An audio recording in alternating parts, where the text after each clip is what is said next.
Everyone has an opinion about how to fix the economy, but few have the perspective that Roger Altman has. He is the founder and co-chairman of Evercore Partners, and before that, he served as Deputy Treasury Secretary under Bill Clinton. He is joining us right here in the newsroom this morning. Roger, so glad to have you with us. If there is one piece of advice that you would give to the Obama administration right now about lending support to the U.S. recovery, what would it be?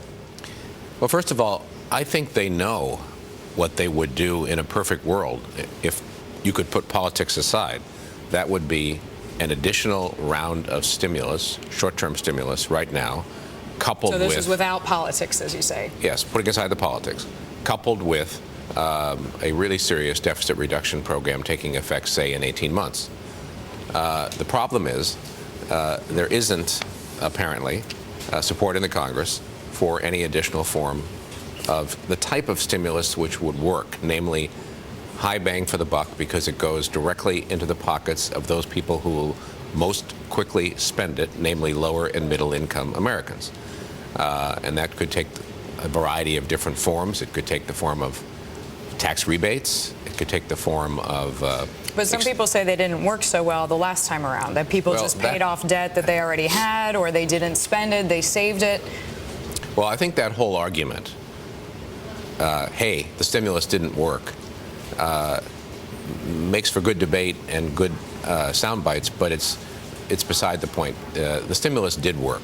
Every single serious economic model, every one you could possibly find, shows that the stimulus added between 1 and 3 points of GDP, preserved or added 2 to 3 million jobs, which otherwise would not exist. There's really no serious debate about whether the stimulus worked or didn't work in economic circles. Would you say now that the Obama administration's hands are tied? I think they are tied as far as additional short-term stimulus is concerned, and that's evidenced by the fact that the president doesn't want to even use the word of additional stimulus because it's taken on a charged connotation and a sense of failure, even though, in fact, it didn't fail. All right, so in a way, if the administration can't help the average American or the economy, what can it do to help the business community if we go with this trickle-down idea? I mean, you're a Lehman alum, you're a Blackstone alum, you founded your own company. What can the administration do to support business that, in theory, would create jobs? Well, the president, about 2 weeks ago, made a series of additional proposals which actually do constitute stimulus, even though they weren't described as that. We all know one was to permit businesses beginning January 1, 2011, to write off capital expenditures made next year. In other words, immediately expense them. A second was the extension of the R&D tax credit and so forth. But what if companies are so worried about the future that they don't spend? Well, first of all, I think most businesses like those two ideas, like the idea of expensing CapEx immediately, and like the idea of, at least a lot of businesses for which it's relevant, an extended R&D tax credit.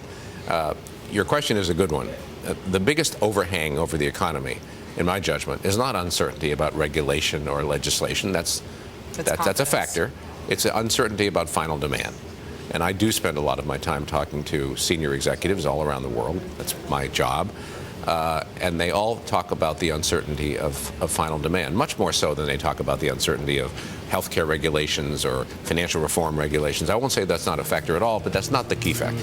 You say what is needed is more stimulus now. The Obama administration's hands are tied politically, but I feel like you're making the argument for more stimulus now and then maybe 18 months down the road, a deficit reduction attack plan. That's not likely to happen, as you mentioned, because Congress apparently doesn't want it. Let's tackle another subject that is somewhat aligned, and that's the tax cuts. I know you've said, as far as the Bush plan goes, your idea is to just let everybody off the hook for the next 18 months and then let all of the tax cuts expire in the next 2 years. Is that right? Well, that's one way to do it. I actually think that a better way to do it is the way the president's suggesting it, and it fits into the conversation we just had. So if one wanted to do additional stimulus, one way you would not do it is to extend tax cuts for people like me. Why? Because the proclivity to save among high earners is such that it doesn't get spent, it doesn't immediately impact the economy. So one thing we should try to be clear about is that the debate over extending the upper income tax cuts is not a debate about assisting the economy, because that's a very low bang for the buck approach. So my own view is, and there are a lot of different ways to approach this, but my own view is it's probably best to extend all of the middle class tax cuts, although I would not make them permanent, and preserve the right to cancel some of them if we need to for purposes of fiscal policy, but not extend the top two brackets and allow them to return to the Clinton rates of 39.6 and 36. During those Clinton years, we had the best economic performance in the United States in 40 years. We had 22 million new jobs. We had every single income quintile see big gains. We had all-time record in the stock market at a time when we had the two upper rates, which the president is proposing to reinstall. So the argument that, wow, if you put those rates back up to 39.6 and 36, it's going to crush the economy, I just don't get it, because it's completely belied by the evidence of the 1990s. But we've talked, we were speaking a little bit during the break, and you said we were both saying the Obama administration, for as well as they did messaging to get elected, they are doing less well managing their messages now, and this is clearly part of it. I think they've found that governing is a lot harder than campaigning. And when you're governing, you're facing Afghanistan, Iraq, Iran, you're facing a lot of unexpected events that you must address, the BP oil spill being an example. And it's much harder to control the message than when you're campaigning, and I think they've found that out, and although I do think they could do better on the economic messaging than they've done. All right, Roger, it's hard to have you here and not talk a little bit of business. I mean, obviously you founded Evercore, you're Blackstone alum, Lehman alum. What do you see as the financial landscape right now, especially as far as your specialty, M&A? We've seen a lot of PE activity pick up. We see M&A activity picking up. So even though this larger picture, this backdrop seems somewhat gloomy, do you feel like there is a pickup? Is the outlook brighter for Wall Street? Well, the outlook is brighter for the businesses that we're fortunate enough to be in. And I think in general, it's somewhat brighter for all of Wall Street. There is a modest recovery, but a steady one, going on in terms of global M&A. The data is clear about that. The volumes are higher, and I believe that will continue to progress, because M&A tends to go in these long cycles, 5 to 7 year up cycles, 2 to 3 year down cycles. I think we're in the second year of a long-term up cycle, and we'll see continued higher volumes, although only moderately. And then I think, as you said, PE, other transactional or large transactional activities will improve. Is the U.S. still the place to be? We did a poll, a Bloomberg exclusive poll, that showed the U.S. as sort of fourth runner-up almost for the top three places to invest. I know Evercore just made a sizable investment in a Brazilian investment bank. Is the growth elsewhere right now?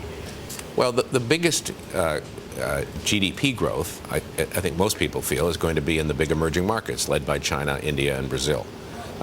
Just given where those countries are in terms of income per capita and GDP potential and so forth, and they have a higher absolute growth over the medium term than the mature economies of the United States, Europe, Japan, and so forth. Nevertheless, I still think the United States is the world center of entrepreneurship, of innovation, of technology. And I do not buy into the idea that our best days are behind us. Absolutely not. All right. We still deserve a medal after all. Thank you very much, Roger Altman, joining us there, the co-chairman of Evercore Partners, former deputy Treasury Secretary under Bill Clinton.